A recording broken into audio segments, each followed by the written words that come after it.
국방과학연구소가 동해상에 해상탄도탄 요격유도탄 시험장을 설립한 이유는 해양 환경이 적합하기 때문이다.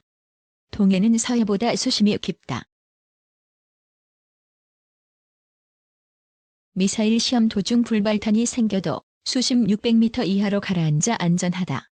어뢰 발사 시험을 경남 진해에 위치한 육기술연구본부에서 진행하는 이유도 이 때문이다. 또 훈련 공역이 가로 200km, 세로 50km에 달해 고도가 중요한 유도탄을 시험하는데 문제가 없다는 입장이다. 그동안 해군은 국내의 훈련 장소가 마땅히 없어 SM-2 해상탄도탄 요격유도탄의 실사격 훈련을 할 수 없었다.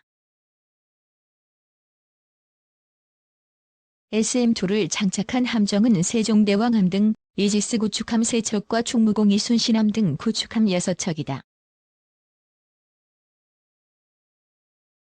이 함정들이 SM-2를 실사격하려면 경연제로 하와이 근해에서 열리는 환태평양 훈련에서만 가능했다. 림팩은 태평양 연안국 간 해상교통로 보호, 연합전력의 상호작전 능력을 증진하기 위해 미 해군의 3함대 사령부 주관으로 열리는 다국적 연합훈련으로 우리 해군도 1990년부터 참가하고 있다. 림팩에 참가한 함정의 SM-2 발사 휘수도 많지 않다. SM-2를 장착한 우리 함정은 2004년부터 림팩에 참가해 총 31발을 쏴본 것이 전부다. 이지스 구축함인 율곡이함이 2012년과 2018년 8발을 발사했고 충무공 이순신함, 대조영함, 왕관함, 강감천함, 최영함이 2발을 발사했다. 해군은 북한에 계속된 미사일 도발을 대비해 훈련 횟수를 대폭 늘려야 한다는 입장이다. 동해 시험장에서는 앞으로 SM-2 시험 발사뿐만 아니라 전력화될 장거리 지대공 미사일 시험도 가능해진다. 군 당국은 북한의 탄도미사일을 방어할 장거리 지대공 미사일 LSAM 시제품을 2024년까지 완성하기로 했다. LSAM은 중거리 지대공 유도 무기인 전공 등과 함께 한국형 미사일 방어체계의 핵심으로 꼽힌다. 미사일 요격 고도가 50에서 60여 킬로미터에 달하는 LSAM은 장거리 지역 방공과 탄도탄, 항공기 공격에 대한 방어 능력 보강을 위한 무기체계다. 군 당국은 LSAM이 전력화되면 북한의 북극성 -3형과 같은 잠수함 발사 탄도미사일에 대한 방어가 한층 강화될 것으로 기대하고 있다.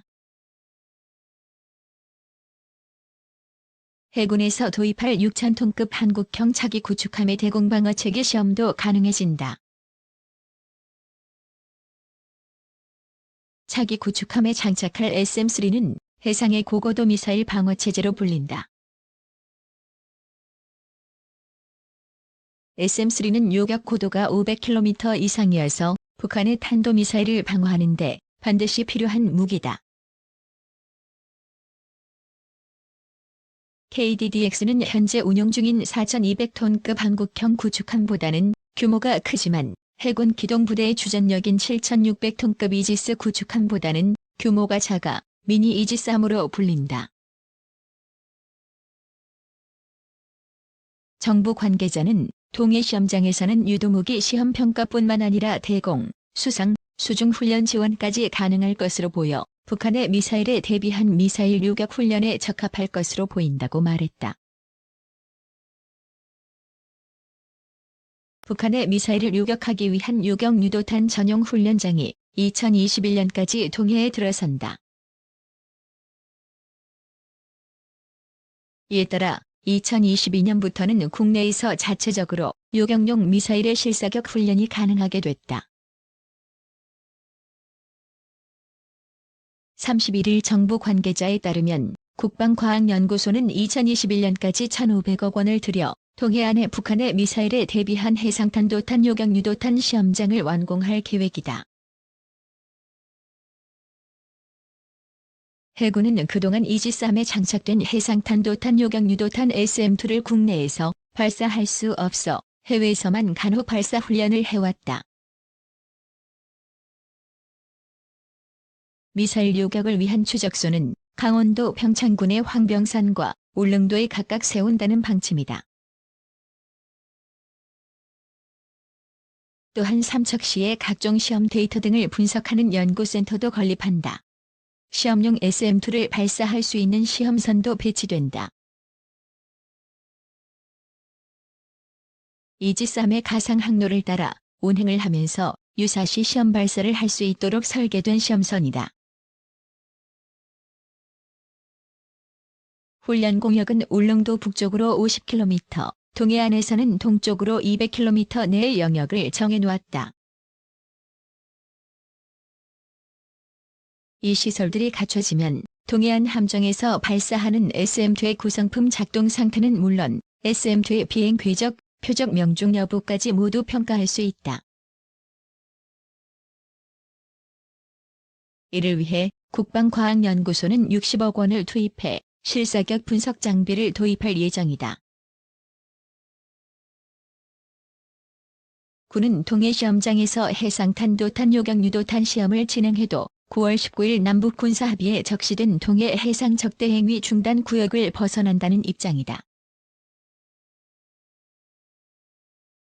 당시 남북은 북방 한계선을 기준으로 각각 40km씩 총 80km를 동해 해상 적대행위 중단 구역으로 설정하고 완충 구역 내 보사격과 해상기동 훈련 중지 등을 합의했다.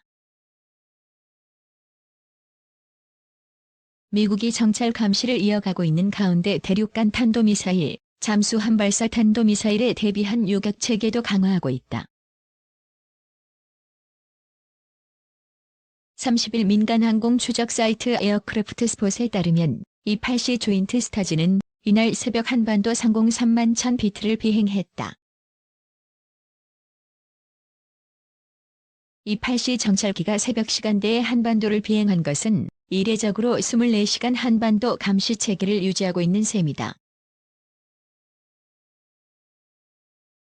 28시 정찰기는 고도 9에서 12km 상공에서 북한의 미사일 기지, 야전군의 기동, 해안포, 장사정포 기지 등 지상 병력과 장비 움직임을 정밀 감시할 수 있는 것으로 알려졌다.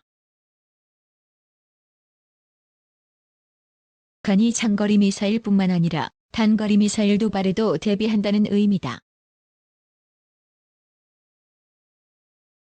안팎에서는 북한이 4차 핵실험을 강행했던 1월 6일 김정은 북한 국무위원장의 생일인 8일 핵 확산 금지 조약을 탈퇴한 10일을 기점으로 도발할 가능성도 염두에 두고 있다.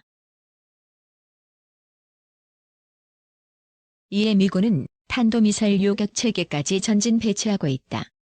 해군의 탄도미사일 추적함 하워드 로렌젠을 지난 11월 말부터 주일 미군 일본 나가사키현 사세보 기지에 입항시켜 남해 일대를 중심으로 임무에 투입됐고 이지스 구축함 USS 밀리어스도 동해로 파견됐다.